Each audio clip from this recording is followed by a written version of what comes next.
Steel forgings are made from scrap iron, including used iron from demolished buildings and old vehicles, as well as leftover new iron from manufacturing. Workers use a large magnet to lift 5 tons of scrap at a time, filling a 25-ton bucket.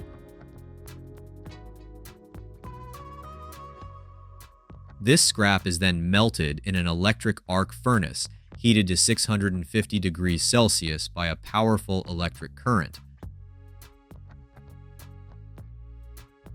Steel production involves 20 main grades and 100 subgrades, achieved by adding metals or non-metallic elements like aluminum, nickel, chromium, vanadium, manganese, carbon, and molybdenum.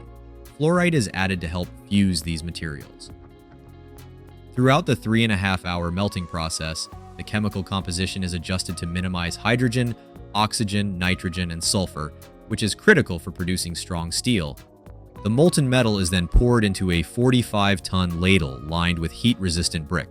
Aluminum and lime are added to counteract oxidation, preventing rust. The metal flows out from the bottom of the ladle into a mold, a process called bottom pouring, which ensures a smoother casting. This forge can create ingots weighing up to 42 tons. After solidifying, the mold is inverted to extract the ingot, which is then reheated to 1,200 degrees Celsius over 12 hours, making it soft enough for shaping. To create large forgings, a forging press is used. This machine, equipped with forming dies, applies thousands of tons of pressure, crushing the ingot against the die. As the steel oxidizes from air exposure, a high-pressure water gun removes rust scales.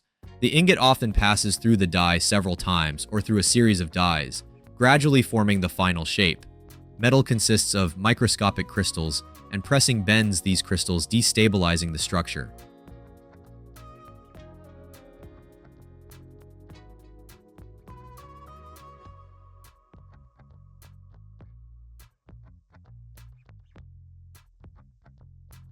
Reheating the metal forms new, smaller crystals which strengthen the steel. This is why finished forgings undergo heat treatment in an annealing furnace. Depending on the steel grade, they are heated for 1 or 2 days and then soaked in a water and chemical bath for about 5 hours, enhancing the steel's strength. Finally, the steel forgings are mounted on lathes and milling machines where rust scales are removed, and the forgings are precision machined into industrial parts such as rotors, spindles, and shafts. Some factories prefer to buy forgings in block or bar shapes and machine the parts themselves.